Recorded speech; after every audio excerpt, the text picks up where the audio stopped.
जब विशेष बहुत आपको लग रहा है कि ये कार्य होने वाला नहीं है और विशेष अगर कोई कार्य और बहुत समय अगर आपके निकल भी गए हो, बहुत समय आपका लग गया और वो कार्य नहीं हो रहा, 5 बेलपत्र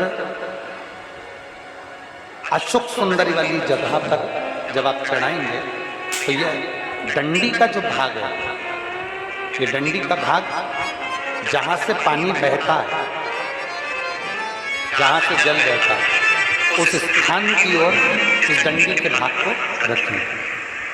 5 बेलपत्र, एक बेलपत्र जब डंडी का भाग हमने इधर कर दिया, थोड़ा समझ लें अच्छे से, जैसे ये जलाधारी समझ लो। एक बेलपत्र अपन ने रखी, डंडी का भाग जहां से जल बह रहा है उस ओर है। दूसरी बेलपत्र हमने उठाई और दूसरी बेलपत्र की डंडी को मध्य भाग की पत्ती पर, दूसरे नंबर की पत्ती, मध्य बीच वाली पत्ती उस पर, तीसरी बेलपत्र को फिर बीच वाली पत्ती पर। इस तरह से 5 बेलपत्र हमें देवाधिदेव महादेव को समर्पित करना चाहिए। 5 बेलपत्र पर अपनी 3 उंगली भगवान शंकर की 5 बेलपत्र पर स्पर्श और 1 लोटा जल भगवान शंकर को पंचाक्षर मंत्र नमः शिवाय, षडाक्षर मंत्र ओम नमः शिवाय या श्री शिवाय नमस्तुभ्यं कहकर जल चढ़ाने की दिशा हमने पहले भी आप लोगों से कहा, अगर विशेष कोई कामना से हम जल चढ़ाते हैं, विशेष कोई मन की बात है और वो नहीं हो रही उसके लिए हम जल चढ़ाते हैं, तो ध्यान रखने वाला विषय है जहां से जल बहता है उसके ठीक विपरीत में आप बैठो।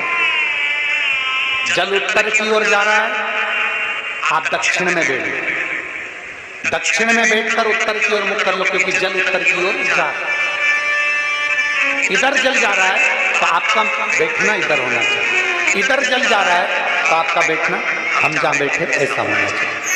इधर जल जा रहा है तो आप जैसे बैठे हो वैसा होना चाहिए। वहां बैठकर 5 बेलपत्र रखकर उंगली का स्पर्श कर पंचाक्षर मंत्र या षडाक्षर मंत्र या श्री शिवाय नमस्तुभ्यं बोलकर फिर जल की धार दोनों हाथ से देवाधिदेव महादेव को अपने मन की कामना कर अशोक सुंदरी से अपने दिल की बात कहते हुए चढ़ाइए।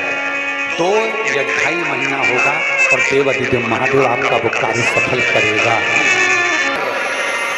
शंकर भगवान ने कहा, पार्वती तुम में वो शक्ति है कि तुम अकेली नहीं रह सकते, सामने अशोक का वृक्ष है, आप प्रार्थना करोगी तो आपका एकांत समाप्त हो।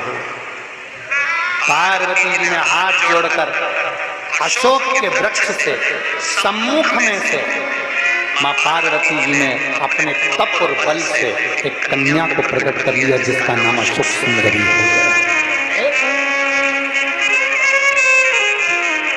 कन्या अशोक सुंदरी को प्रकट किया।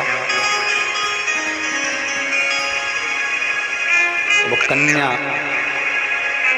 पार्वती जी के साथ बैठकर माता पार्वती जी के एकांत को समाप्त करने लगी।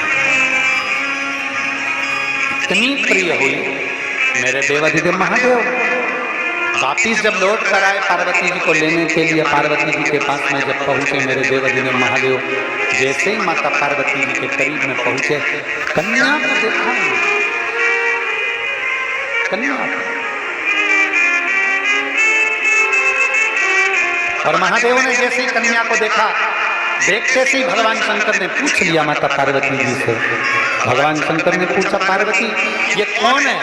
माता पार्वती जी हाथ जोड़कर कहती हैं, मेरे एकांत को दूर करने के लिए मेरे एक बेटी को प्रकट किया है और ये हमारे दुख को, हमारे शोक को समाप्त करने वाली है, इसलिए इसका नाम मैंने अशोक सुंदरी। मेरी जीजियों, मेरे बेटियों, मेरे जीजाओं, मेरे भाई माताओं, एक बात बहुत अच्छे से अपनी चित्तवृत्ति में उतारिएगा। पहले समझ लो कि अशोक सुंदरी का स्थान आप लोगों को मालूम है ना सबको। ये जो पीठिका होती है, इस पीठिका में एक मिनट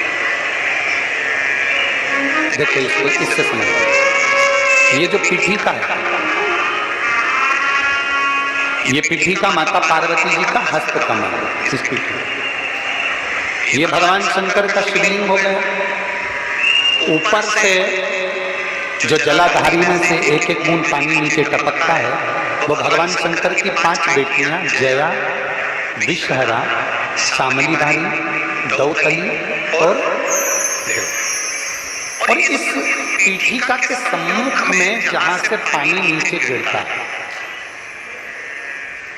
जहां से ये जो भाग आगे जाके होता है, जहां से पानी नीचे गिरता है, इसके राइट में श्री गणेश जी, लेफ्ट में श्री कार्तिकेय जी और मध्य में एक मोटी सी, प्रत्येक शंकर के शिवलिंग की जलाधारी में एक मोटी सी बीच में एक लाइन होती है, मोटी सी।